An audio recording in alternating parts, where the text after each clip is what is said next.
Hi, future millionaires. Welcome to my YouTube channel, Damodaran MIT 2.0 Wealth Creation Made Easy. நான் Damodaran, founder and mentor strategist academy. This is a small gist about me. Mostly என்னை பற்றி நிறைய பார்த்துருப்பீங்க, நிறைய கேள்விப்பட்டிருப்பீங்க. அதனால we are just keeping this point. நீங்க இதான் ஃபர்ஸ்ட் டைம் நம்மளோட யூடியூப் சேனலை பார்க்குறீங்க அப்படின்னா ஸ்க்ரீனில் தெரியுற QR கோடை ஸ்கேன் பண்ணி மறக்காம ஃபாலோ பண்ணிக்கங்க. நம்மளோட டெலிகிராம் கம்யூனிட்டியில் நீங்களும் ஒரு மெம்பராக இருக்கணும்னு நினைச்சீங்கன்னா இந்த QR கோடை ஸ்கேன் பண்ணி ஜாயின் பண்ணிங்க. நம்மளோட வாட்ஸ்அப் கம்யூனிட்டியில் மெம்பராக இருக்கணும் அப்படின்னா இந்த QR கோடை ஸ்கேன் பண்ணீங்க, பிஏ மெம்பராக இருக்குங்க, ஸ்டே கனெக்டட். இந்த வீடியோவில் நாம உங்களோட ஆப்ஷன் பையிங்கும் செல்லிங்கும் எப்படி பேலன்ஸ்டாக இல்லைனா கண்ட்ரோல்டாக பண்ணலாம் அப்படின்றத பார்க்க போகிறோம். இந்த வீடியோ நீங்கள் ஒருவேளை இப்போ தான் ஃபர்ஸ்ட்டாக பார்க்குறீங்க அப்படின்னா நம்மளோட ஃபியூச்சர்ஸ் அண்ட் ஆப்ஷன் சீரிஸில் இருக்கிற முன்னாடி இருக்க 6 லெசனை க்ளீனாக கம்ப்ளீட் பண்ணிவிடுங்க. பண்ணிவிட்டு இந்த வீடியோக்கு வந்தீங்க அப்படின்னா இது உங்களுக்கான ஆப்டான வீடியோ. இந்த சீரிஸில் நம்ம அண்டர்ஸ்டாண்ட் பண்ணிட்டோம் ஃபியூச்சர்ஸ்னா என்னது, ஆப்ஷன்ஸ்னா என்னது, அதுக்கப்புறம் ஆப்ஷன் பையிங்னா என்னது, அதோட ஆப்ஷன் செயின் எப்படி அண்டர்ஸ்டாண்ட் பண்ணிக்க போகிறோம், கிரீக்ஸ்னா எப்படி, அப்புறம் ரீசெண்டாக பார்த்த வீடியோவில் பையிங்னா என்னதுன்னு பார்த்தோம், அதே மாதிரி ஆப்ஷன் செல்லிங்னா என்னதுன்னு பார்த்தோம். ஆப்ஷன் பையருக்கு என்னென்னலாம் ஃபேவராக இருக்க போது, ஆப்ஷன் செல்லருக்கு என்னென்னலாம் ஃபேவராக இருக்க போது, அதே மாதிரி பையருக்கு என்னெல்லாம் ரிஸ்க்காக இருக்க போது, செல்லருக்கு என்ன ரிஸ்க்கான்றது உங்களோட லேர்னிங் நோட்ஸ் எடுத்து பார்த்தீங்கன்னா தெரியும். இந்த வீடியோக்கு முன்னாடி வரைக்கும் இதுதான் உங்களோட ஸ்கில்லாக இருக்க போது. இந்த வீடியோவில் அந்த ஆப்ஷன் பையரோ இல்லை அந்த செல்லரோ அவங்களோட ப்ளஸ்ஸையும் மைனஸையும் எப்படி மேனேஜ் பண்ணலாம் அப்படின்றது தான் இந்த வீடியோவோட மேஜர் கண்டென்ட்டாக இருக்க போது. இங்கே நல்லா நோட் பண்ணுங்க, உங்களுக்கு ஒரு வியூ இருக்கும். அந்த வியூவை நீங்கள் மணியாக மாற்றுறதுல தான் நிறைய பேருக்கான பிரச்சனை இருக்கும். ஏன் நீங்கள் என்ன தேடி வரீங்க, இல்லை இந்த சேனலில் ஏன் ஃபாலோ பண்ணுறீங்க அப்படின்னா மேஜராக நான் நம்புற ஒரு விஷயம், நீங்கள் என்ன வேணா நம்பலாம், எனக்கு நாலேஜ் இருக்குது, நான் பொறுமையாக சொல்லித்தரேன், ஃப்ரீயாக சொல்லித்தரேன், என்ன வேணா நம்பலாம். ஆனால் நான் நம்புற ஒரே விஷயம், எனக்கு என்னோட வியூவை ஈஸியாக, சரியா, ஈஸியான்ற வேர்டை அண்டர்ஸ்டாண்ட் பண்ணீங்க, ஸ்ட்ரெஸ் ஃப்ரீயாக என்னால் மணியாக மாற்றிக்க முடியும் அப்படின்ற ஒரே நம்பிக்கையால தான் நீங்கள் என்கிட்ட கற்றுக்குறீங்க, இல்லை நீங்கள் என்ன ஃபாலோ பண்ணுறீங்க அப்படின்னு நான் நம்புகிறேன் அப்படின்றது தான் இது நிதர்சனமான உண்மை. அதை தான் நான் உங்களுக்கும் சொல்லித்தர போகிறேன் இந்த வீடியோ வழியா. நல்லா உங்கள் நோட்ஸ் எடுத்து ரெஃபர் பண்ணி பாருங்க. ரைட்டா, நம்ம ஒரு கம்பேரிசன் பண்ணலாம். இந்த பக்கம் பையிங்க, இந்த பக்கமோட செல்லிங்க. இதோட பாசிட்டிவ் என்னது, ஜென்ரலாக இங்கே ரிஸ்க் ரிவார்டு சூப்பராக இருக்கும், அதான் இதோட பாசிட்டிவ். அதே மாதிரி செல்லிங்கை பொறுத்த வரைக்கும் ரிஸ்க் ரிவார்டு நம்மளுக்கு செட்டே ஆகாது அப்படின்ற மாதிரி தான் இருக்கும். அதே மாதிரி இதோட நெகட்டிவ் என்ன அப்படின்னு பார்த்தீங்கன்னா ப்ராபபிலிட்டினா என்ன அப்படின்னா, நீங்கள் பையராக இருந்திருப்பீங்க, மார்க்கெட் நீங்கள் ஃபேவராக போகுது அப்படின்னு நினைச்சாலும், நீங்கள் நினைச்ச அளவுக்கு ஃபாஸ்ட்டாக போகலனாலும் இல்லைனா பெருசாக போகலனாலும் இங்கே என்ன இருப்பது, இது உங்களுக்கு நெகட்டிவாக இருக்க போகுது. அது ப்ராபபிலிட்டின்னு சொல்லாமா, செல்லரை பொறுத்த வரைக்கும் அதுதான் மேஜர், அவங்களோட ஸ்ட்ரென்த்துன்னே சொல்லாமா. ஆனால் இப்போ இங்கே இருக்க ப்ராப்ளத்தையும் இங்கே இருக்கிற அட்வான்டேஜையும் எப்படி மேனேஜ் பண்ணிக்க போகிறோம் அப்படின்றதான் இந்த வீடியோட மேஜர் கண்டென்ட். ஸோ இப்போ நம்ம பையராக பார்ப்போமே. பையராக பார்த்தோன்னா உங்களோட பே ஆஃப் இருக்க போது ஃபஸ்ட்டு உங்களோட ஹரிசாண்டல் லைனை போட போகிறீங்க. அதுக்கப்புறம் எப்படி இருக்க போது, பையிங் அந்த என்ன வரப்போது, நீங்கள் என்ன ரிஸ்க் ஃபிக்ஸ் பண்ணுறீங்களோ அந்த ரிஸ்க்கு, அதுக்கப்புறம் அது ஏறப்போகுது. ஒரு லாட்டுனா அது மாதிரி ஏறப்போகுது. கரெக்டாக, இதான் உங்களோட பே ஆஃபாக இருக்கும். மார்க்கெட் ப்ரைஸ் எங்கே இருக்கும், மேபி இங்கே இருக்கலாமா, இந்த அடுத்த மணிலே நீங்கள் வாங்குறீங்கன்னு வச்சுங்களேன், இதான் அடுத்த மணியாக இருக்குமா, கரெக்டா. அப்போ அடுத்த மணிலேருந்து மார்க்கெட்டு இவ்வளோ தூரம் ஏறினா மட்டும்தான் இது பிஇபி அப்படின்னு வச்சுக்கலாமா, இது வந்து பிஇபின்னு சொல்லலாமா, பிரேக் ஈவன் பாயிண்ட்ன்றதை பிஇபின்னு எடுத்துக்கலாமா, ரைட்டா. இப்போ இங்கே என்ன இருக்குது, இந்த ப்ராபபிலிட்டி, ஏன்னா இங்கேருந்து நவுந்தா கூட இந்த பிஇபி வந்து எவ்வளோ, நீங்கள் ஒரு 200 ரூபாய்க்கு வாங்குறீங்கன்னு வச்சுங்களேன், இதான் உங்களோட பிரச்சனையாக இருக்கும். கரெக்டாக 200 பாயிண்ட் ஏறினா கூட எனக்கு ப்ராஃபிட் வர மாட்டேன். அப்புறம் இந்த லாஸ் வந்து இது எவ்வளோ, ஒரு 10,000 ரூபாய் இருக்குன்னு வச்சுப்போமா. ஏதோ ஒரு விஷயத்தை வந்து எப்படி பண்ணுறது அப்படின்னு பார்ப்போம். ஆனால் இப்போ நம்மளோட பிரச்சனை என்ன அப்படின்னா, இந்த 10,000 ரூபாய்க்கு இது ஓப்பனாக இருக்க போகுது. ஆனால் இப்போ நான் ஒரு விஷயத்த சொல்கிறேன், அது செய்யறது மூலயமா நம்மளோட பிஇபியும் நம்மளுக்கு பாசிட்டிவாக வரும், நம்மளோட லாஸும் நம்மளுக்கு கம்மியாக வரும். இவ்வளோ தான் பாதி வரும், ரைட்டா. அதே மாதிரி பிஇபியும் இன்னும் க்ளோஸராக வந்துடும் அப்படின்னா எப்படி இருக்கும், சூப்பராக இருக்கும்ல. அது என்ன அப்படின்றத பார்க்கலாம் வாங்க. நம்ம option pay off, real pay off வழியாக இது எப்படி அட்ஜஸ்ட் பண்ணுறதுன்னு நான் சொல்கிறேன்.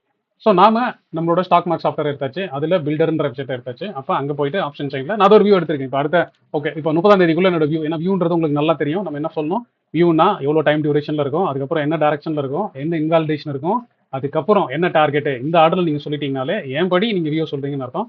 இதில் எந்த ஆர்டரில் நீங்கள் சொன்னாலும் ஓகே தான், ஆனால் உங்களுக்கு வியூனா ஃபஸ்ட்டு இது இருக்கணும் அப்படின்றத புரிஞ்சுங்க. அப்போ என்னது, என்னோட வியூ என்னது, நான் வந்து பையராக இருக்கேன், சரியா. வியூ வந்து அப்சைடுன்றதுனால இதை பை பண்ணிட்டேன். இப்போ நல்லா நோட் பண்ணி பாருங்க, உங்க பேப்பர் பென் வச்சிருந்தீங்கன்னா இந்த நான் சொல்றதை அப்படியே இடத்துல நோட் பண்ணிங்க. பிரேக் ஈவன் எவ்வளோ இருக்கு, 24,063 இருக்கா, ஓகேவா, அதான் பிஇபியா இருக்கா. ரிஸ்க் எவ்வளோ இருக்கு, 20,000 ரூபாய் இருக்கா. இது எவ்வளோ தேவைப்படுது, அதுவும் கிட்டத்தட்ட 20,000 ரூபாய். எவ்வளோ மேக்ஸ் லாஸும் அதுதான். இப்போ ஜென்ரலாகவே நம்ம என்ன பண்ணலாம், இப்போ இங்கே என்ன இருக்கு உங்களுக்கு, உங்களோட பாசிட்டிவா என்ன இருக்கு, இதான் உங்க பாசிட்டிவ், கரெக்டா. இந்த பாசிட்டிவ் வந்து அன்லிமிட்டடா இருக்கு. இப்போ நான் என்ன சொல்றேன், நீங்க ஆப்ஷன் பையரா இருந்தீங்கன்னு வச்சுங்களேன், ஒரு பேச்சுக்கு சொல்றேன், நீங்க என்ன இப்போ இங்க வாங்கினீங்கன்னா 26 வரைக்கும் ஹோல்ட் பண்ண போறீங்க அந்த ட்ரேடை. ரொம்ப ஆப்ஷன் பையரா இருக்க பட்சத்தில் நம்ம என்ன பண்ணுவோம், இந்த பிரீமியம் 300 ரூபாய் வருதுன்னா சார் 400 ரூபாய் பார்த்துட்டாலே போதும் சார் அப்படின்னு முடிவு பண்றாரு. 400 ரூபா எங்க வரும், ஒரு 200 பாயிண்ட் 300 பாயிண்ட்ல வந்துருமா அந்த அந்த மூவ். ஏன்னா டெல்டாவா என்ன இருக்க போது பாத்தீங்களே தெரிஞ்சிருமா. டெல்டாவா எங்க பாப்பீங்க, கிரீக்ஸ்ல பாப்பீங்களா, கரெக்டா 0.5 டெல்டா தான் இருக்கா. அப்போ நான் சொன்ன மாதிரி என்ன, ஒரு 200 பாயிண்ட் வந்துச்சுனாலே நீங்க நினைக்கிற அந்த 100 பாயிண்ட் மூவ் அந்த ஆப்ஷன்ல வந்துருமா, நீங்க புக் பண்ணிட்டு போயிடுங்க, கரெக்ட் தானே. நீங்க எப்போ இது வரைக்கும் ஓப்பனா வச்சிருந்தது இல்லை ஆப்ஷன் பையரா இருந்தா. அப்ப நான் என்ன சொல்றேன்னா, என்னோட குஷனே இதுதான், அப்போ நான் என்ன சொல்றேன், என்னோட ப்ராஃபிட் பொட்டன்ஷியல் அன்டிஃபைன்டுன்றதுக்கு பதில் ஓகேவா, இங்க என்ன இருக்குது, அன்லிமிட்டடா இருக்கு. ஆனால் அதே மாதிரி ப்ராபிலிட்டி ஆஃப் ப்ராஃபிட் எவ்வளோ இருக்கு, 35 இருக்கு. ஏன் 35 இருக்கு அப்படின்னா, இங்கேருந்து நவுந்து வந்தாலும் அது எனக்கு இன்னும் ப்ராஃபிட் வந்து கொடுக்கல. சரியா, இதுமேல் தான் எனக்கு ப்ராஃபிட்டா வரும் பே ஆஃப்ல அப்படின்றதுனால தான் அந்த ப்ராஃபிட்டும் கம்மியா இருக்கு. இந்த விஷயத்தெல்லாம் நோட் பண்ணி வச்சிட்டீங்களா?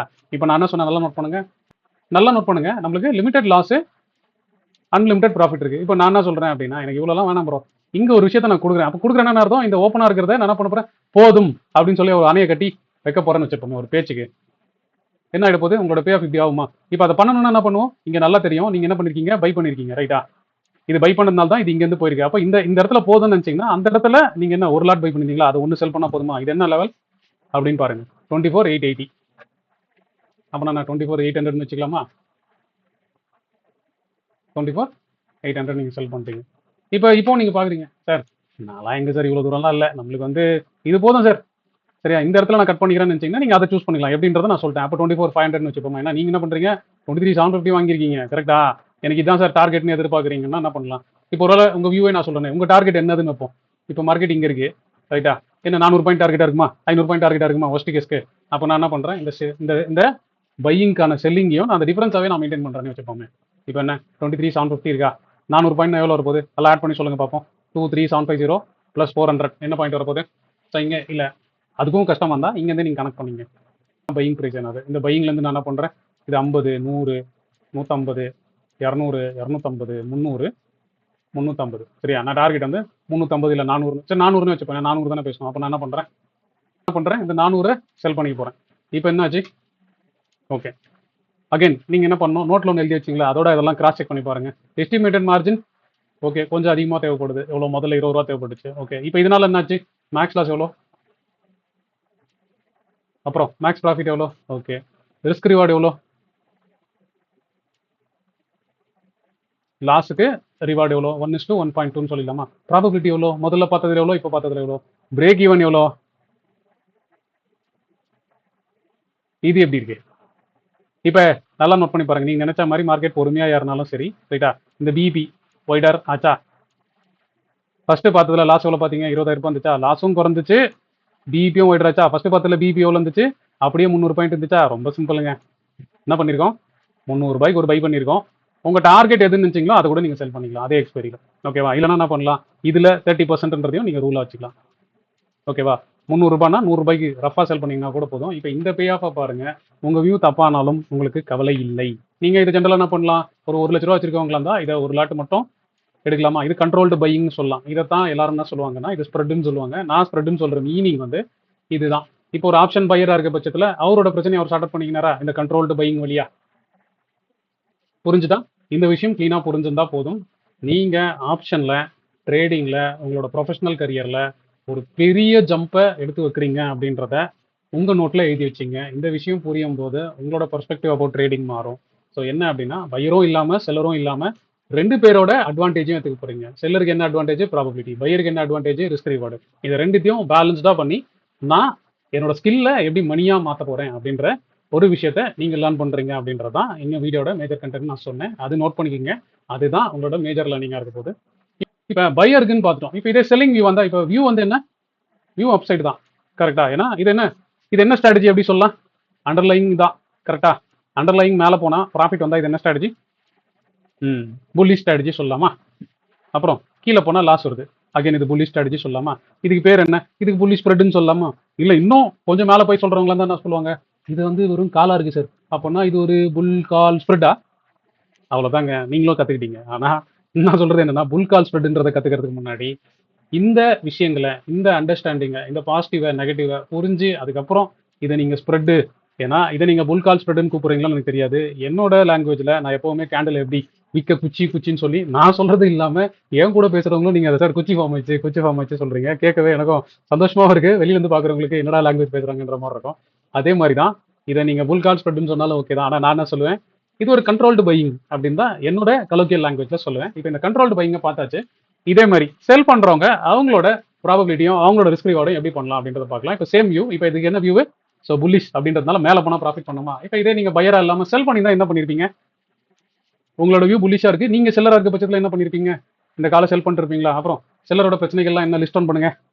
ப்ராபபிலிட்டி சூப்பர், மேக்ஸ் லாஸ் எங்கேயோ இருக்கே சார், அதனால ரிஸ்க் ரிவார்டு இன்ஃபினிட்டியா இருக்கு, அது ஒரு ப்ராப்ளம் இருக்கா? அப்புறம் மார்ஜின், ஐயோ சார் 1,50,000 கொடுத்து என்னால் கட்ட முடியாது, ஆனால் இந்த ப்ராபபிலிட்டி எப்படி அட்டைன் பண்ணுறது தெரியலையே அப்படின்றத நினைச்சிங்கனாலும் ஓகே. அப்புறம் break even, okay break even நம்மளுக்கு எப்பவுமே பாசிட்டிவாக இருக்க போகுது, கரெக்டா? இப்போ இதில் என்ன பண்ண போறீங்க, எது பாசிட்டிவாக இருக்கோ எது நெகட்டிவாக இருக்கோ அதை கொஞ்சம் விட்டு கொடுத்து என்ன பண்ண போறீங்க. இப்போ இதில் வந்து நான் என்ன சொல்றேன்னா, ப்ராஃபிட் 18,000 இருக்கு, ரைட்டா? ஆனால் லாஸ் அன்டியூவா இருக்கு. இப்போ நீங்க டிசைட் பண்ணுங்க, இந்த ப்ராஃபிட்டுக்கு எவ்வளோ லாஸ் எடுத்துக்கலாம். நான் முன்னாடி சொன்ன வீடியோவில் செல்லிங்க்கு என்ன சொல்லியிருந்தேன், ₹1 வச்சிருந்தீங்கன்னா மேக்ஸிமம் ₹2 போயிடுங்க, அதான் வந்து ஒரு நல்ல ரிஸ்க் ரிவார்டாக கூட இருக்கும், ப்ராபிலிட்டி ஜாஸ்தியாக இருக்கும்போதுன்னு வச்சுப்போமா. அப்போ இங்கே ₹18 இருக்கா, நீங்கள் என்ன பண்ணுங்க, ஒரு ₹30,000 அப்படின்றத ஃப்ரீஸ் பண்ணலாமா? ₹30,000 எங்கே இருக்குது? ₹30,000 இங்கே இருக்குமா ரஃபா? இந்த ஸ்ட்ரைக்கை பை பண்ணணும் அப்படின்னு தெரியுமா? இல்லை கோடு போட்டு தான் தெரியல அப்படின்னா இந்த சாஃப்ட்வேர் யூஸ் பண்ணுறது இங்கே இருக்கலாமா? எங்கே இருக்குது? ₹30,000 எங்கே வருது? 23,000 பண்ணால் கிட்டத்தட்ட ₹30,000 வருதா?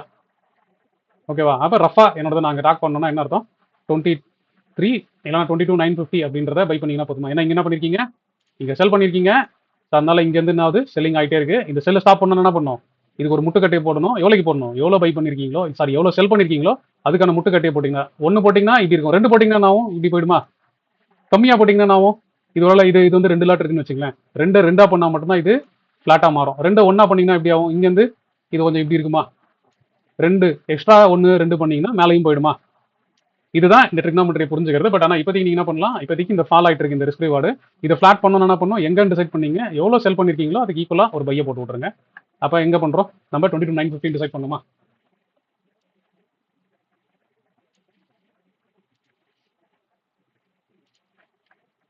இப்போ பாருங்க 22,950 நான் டிசைட் பண்ணிட்டேன்னா, பண்ணதுக்கப்புறம் என்னோட பே ஆஃப் எப்படி ஆயிடுச்சு. இப்போ ரிஸ்க் ரிவார்டு எனக்கு ஒரு வேலை ஓகே ப்ராபபிலிட்டியும் நான் பெருசாக விட்டு கொடுக்கல, ரைட்டா? அதாவது பிபியும் இன்னும் இங்கே தான் இருக்குது. ஆனால் நான் என்ன பண்ணலாம்னா, ஒஸ்ட் கேஸுக்கு நான் எப்பவுமே 12,000 13,000 பண்ணுற ஆளாக இருந்தால் ஒஸ்ட் கேஸுக்கு 40,000 தான் சார் போவோம். அதுவுமே எப்போ தருமா, இப்போ நாளைக்கே இங்கே போனால் கூட என்னோட லாஸ் எவ்வளோ வரும், இவ்வளோ தான் சார் இருக்கும், சரியா? மேக்ஸிமம் நான் பார்க்குறதே வந்து 12,000 தான். அதில் ஒஸ்ட் கேஸ் இங்கே போனால் கூட எனக்கு 20,000 தான் வரும். நான் அட்ஜஸ்ட் பண்ணிப்பேன், எக்ஸிட் பண்ணிப்பேன்றவங்களுக்கு ஓகே. ஆனால் நீங்கள் இதை பை பண்ணாமல் வச்சிருந்தீங்கன்னு வச்சுங்களேன், இப்போ இதே இந்த இடம் எங்கே, இந்த இடம் எங்கன்னு பாருங்கள், 22,800 வரும்போது இந்த பையிங் இல்லாமல் பாருங்கள் எவ்வளோ லாஸ் வருது. 22,800 வரும்போது பையிங் இல்லாமல் பார்த்தீங்கன்னா எவ்வளோ வருது, 40,000 லாஸ் வருது ரஃபா, ஓகேவா? ஸோ அதனால் இந்த பையிங் பண்ணுறது மூலிமா அந்த இடத்துல வரும்போது நான் என்னோட ரிஸ்க்கை கண்ட்ரோல் பண்ணிக்கிறேன். ஏன்னா அதுதான் உங்களோட ஃபேவரிசமாக இல்லாமல் செல்லருக்கு பாதகமாக அமைஞ்ச ஒரு விஷயம், அதை நான் சர்டன் பண்ணிக்கிறேன் அப்படின்னா. இப்போ இதை வந்து எப்படி சொல்லலாம், இதையுமே அதே மாதிரி தான், எங்கே நீங்கள் ரிஸ்க் பண்ண போகிறீங்க அப்படின்னு டிசைட் பண்ணிட்டீங்கன்னா அந்த ரிஸ்க்கு அந்த ரிவார்டு. இப்போ யோசிச்சு பாருங்க, ரைட்டா? மார்ஜினும் கம்மி ஆயிடுச்சா, 1.7 90 ஆயிடுச்சா. இப்போ ஒரு நீங்கள் ப்ராஃபிட்டையுமே ஏற்றி அன்டியூ ரிஸ்க்கு பதில் நான் இப்போ இந்த மாதிரி 2 லாட்டு எடுத்தீங்கன்னா கூட அதே 2 லட்ச ரூபாய்க்கு இந்த ப்ராஃபிட்டுக்கு இந்த ரிஸ்க்குமே ஃபிக்ஸ்டாக மாறிச்சா. ப்ராபிலிட்டி இன்னும் ஃபேவராக தானே இருக்குது, 65 இருந்தது 61 தானே இருக்குது. ஸோ அந்த நோட் பண்ணி எழுதி வச்சிங்கன்னா தெரியும். ஸோ பிரேக் ஈவனும் வந்து ஓரளவுக்கு காப்பாற்றும், ரைட்டா? அந்த ப்ராபபிலிட்டியே நிற்கும். ஸோ லாஸும் ஃபிக்ஸ்டாக இருக்கிறதுனால இதை வந்து you can call it as controlled செல்லிங்னு சொல்லலாம். செல்லிங்கில் ரிஸ்க் எப்பவுமே அன்கண்ட்ரோல்டாக இருக்கிறதுனால அதை கண்ட்ரோல் பண்ணுறது மூலிமா இது நீங்கள் கண்ட்ரோல்டு செல்லிங்னு சொல்லலாம். இல்லை நான் புக்கிஷாக தான் படிப்பேன் அப்படின்னு சொன்னீங்கன்னா, இப்போ அகைன் ஸ்ட்ராட்டஜின்ற பேருக்கு வருவோம். ஸ்ட்ராட்டஜியாக பார்த்தீங்கன்னா என்ன அர்த்தம், அண்டர்லைங் ப்ரைஸ் இது. இப்போ இது என்ன இருக்குது, மேலே போனாலும் ப்ராஃபிட் வருதுன்னு சொல்லலாமா. அப்போ இது என்ன, புல்லி ஸ்ட்ராட்டஜின்னு சொல்லலாமா. ஓகே, அதுக்கப்புறம் இது என்ன பண்ணியிருக்கோம், புட்டை வச்சிருக்கோமா. அப்போ புல் புட்டு, அப்போ கண்ட்ரோல்டு பண்ணிங்கன்னா ஸ்ப்ரெட்னு சொல்லுவீங்க, கரெக்ட் தானே? அப்போ இது புல் புட் ஸ்ப்ரெட்னு சொல்லிடலாமா. ஸோ ஆனால் புக்கில் நீங்கள் என்ன படிப்பீங்கன்னா, புல் புட் ஸ்ப்ரெட்னா என்ன அப்படின்னு படிக்க ஆரம்பிச்சுட்டு அதுக்கப்புறமா தான் இந்த புரிதல் எல்லாமே பார்ப்பீங்க. ஆனால் இங்கே நம்ம ஃபர்ஸ்ட்டு பையிங் தான் அது, செல்லிங் தான் அது, ஏன் ஆப்ஷன் வந்துச்சு அப்படின்றதெல்லாம் பார்த்தோம். அப்புறம் ஆப்ஷன் பையருக்கு என்ன ஃபேவர், ஆப்ஷன் பையருக்கு என்ன நெகட்டிவ், ஆப்ஷன் செல்லருக்கு என்ன ஃபேவர், ஆப்ஷன் செல்லரு எங்கே அவங்களோட மொத்த காசையும் இழக்கிறாங்கன்றதெல்லாம் பார்த்தோம். அது வழியாக அட்ரஸ் பண்ணி இப்போ தான் நீங்கள் புல் புட் ஸ்ப்ரெட் அப்படின்ற ஒரு விஷயத்தையே புரிஞ்சுக்கினீங்கனாலும் ஓகே தான். இல்லை ஆஸ் யூஷுவல் என்ன மாதிரி சார், எனக்கு அந்த வேர்ட்லாம் வேணாம் சார், நான் உங்களையே ஃபாலோ பண்ணுறேன், இது ஒரு கண்ட்ரோல்டு செல்லிங் சார். ஓகே, செல்லராக இருக்கிற பட்சத்தில் எனக்கு டவுசர் கைண்டிரும் அப்படின்னும் போது என்னோட டவுசரை முட்டி வரைக்கும் கையிலாமல் ஓரளவுக்கு தொட வரைக்கும் கைட்டினா போதும். இல்லை மொத்தமாக என்னோட டவுசரை உருவிட்டு விடுறேன் உங்களுக்கு, என்னோட டவுசர் முட்டியிலேருந்து இறங்கும் போது நான் பிடிச்சிக்கிறேன் அப்படின்னு நினைச்சிங்க அப்படின்னா அந்த ரிஸ்க் கண்ட்ரோல் மெக்கானிசத்தை தான் நான் கண்ட்ரோல்டு செல்லிங்னு சொல்கிறேன் அப்படின்னு புரிஞ்சுங்க. எப்போவுமே நான் சொல்கிறது தான், காம்ப்ளெக்ஸ் வேர்ட்ஸ் பின்னாடியோ சரியா புது புது வேர்ட்ஸ் பின்னாடியோ போகாதீங்க. அதோட அண்டர்ஸ்டாண்டிங்கை மேஜர் கான்செப்டாக வைங்க. ஏன்னா நம்மளோட லேர்னிங்கில் நான் ட்ரெண்டுலேருந்து ஆரம்பிச்சு மைண்ட் செட்லேருந்து ஆரம்பிச்சு இன்னைக்கு நம்ம ஸ்ட்ராட்டஜி வரைக்குமே உங்களை எடுத்துன்னு வந்துட்டேன். ஆனால் நான் உங்களுக்கு எந்த ஒரு புது வேர்டையும் சொல்லி தரல. நான் உங்களுக்கு சொல்லி கொடுத்தது எல்லாமே புது கான்செப்ட்ஸு, புது அண்டர்ஸ்டாண்டிங்கு. அந்த அண்டர்ஸ்டாண்டிங்கில் நீங்கள் உங்கள் ட்ரேடிங்கை எப்படி பில்ட் பண்ண போகிறீங்க அப்படின்றதான் நான் உங்களுக்கு சொல்லி கொடுத்துருக்கேன். இந்த வீடியோ முடியும் போது நீங்கள் நோட் பண்ணிக்க வேண்டிய ஒரே விஷயம் என்ன அப்படின்னா, நீங்கள் எப்படி உங்கள் வியூவை கண்ட்ரோல்டாக ப்ராஃபிட் பண்ண மாற்ற தெரியாமல் அப்படின்னு யோசிச்சிருந்தீங்கன்னா இந்த வீடியோ உங்களோட லேர்னிங்கில் ஒரு பெரிய இம்பாக்டை கொடுத்துருக்கோம் நான் நம்புகிறேன். அப்படி நம்புனீங்கன்னா நீங்களும் உங்களோட நோட்ஸை எழுதி வச்சிங்க. இனி வரும் வீடியோக்களில் நம்ம இதுக்கப்புறம் ஸ்ட்ராட்டஜிஸ் தான் மாறிட்டோம். நிறைய ஸ்ட்ராட்டஜிஸை டிஸ்கஸ் பண்ணலாம். இந்த வீடியோ உங்களுக்கு ரொம்ப பிடிச்சிருக்கும் நான் நம்புறேன். நான் நம்பின மாதிரியே உங்களுக்கு பிடிச்சிருந்தா ஒரு லைக்கை போடுங்க. அதே மாதிரி லேர்ன் பண்ணணும்னு நினைக்கிற உங்க ஃப்ரெண்ட்ஸ்க்கும் இந்த வீடியோ ஷேர் பண்ணுங்க. Hope you enjoyed watching this video. Thanks for watching.